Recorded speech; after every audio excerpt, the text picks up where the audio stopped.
Hey everybody, Patrick Hostis here. Give me 1 second. Got some breaking news for you. Something very interesting just happened. Let me get a couple things set up here.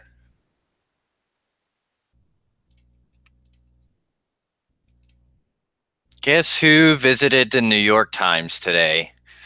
James Comey visited the New York Times today. See, we got some pictures of his large self walking in with his wife. See that? Going in, checking in at the front counter there. So it says just hours after President Trump admitted he did not record any of the conversations with James Comey, the former FBI director was spotted entering the New York Times office in Times Square, New York City. As the Daily Mirror notes, Comey confessed to being the source of a leak to the Times about private unorthodox meeting he had with the president before he was fired in June. Here's wearing sunglasses and a suit on one of the hottest days of the year. Okay. Just when the torrents of daily leaks, anonymous source lies, and was slowing to a drip, is Comey about to serialize his brief few weeks with President Trump, or maybe, just maybe, the New York Times wants to investigate a little deeper? Just went on with Loretta Lynch. Well, I think you can kind of doubt that one. I don't think that's what they're doing.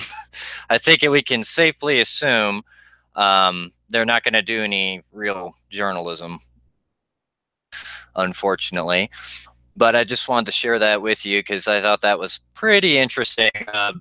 My analysis of it is probably it's not going to be a good thing, because more than likely he's going to just start unloading the floodgates. I think he was just waiting to see what if Trump actually had a tape or not.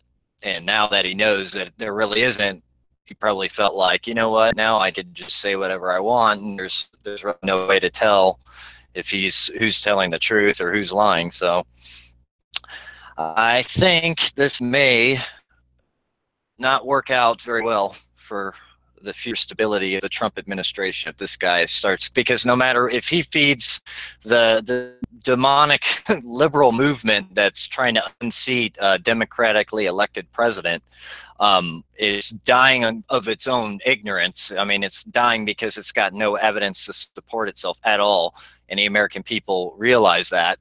So it's going nowhere. But if this idiot starts opening his rat mouth and saying God knows what, there's a good chance we could have some serious problems with Trump governing, quite honestly, because it's going to put a lot more energy into that Never Trump group. So anyway, I just wanted to share that with you. That looks like James Comey is visiting the New York Times, so I'm sure we're going to hear more about that the days to come from the Times itself. So let me know what you think. This has been Patrick Hostis.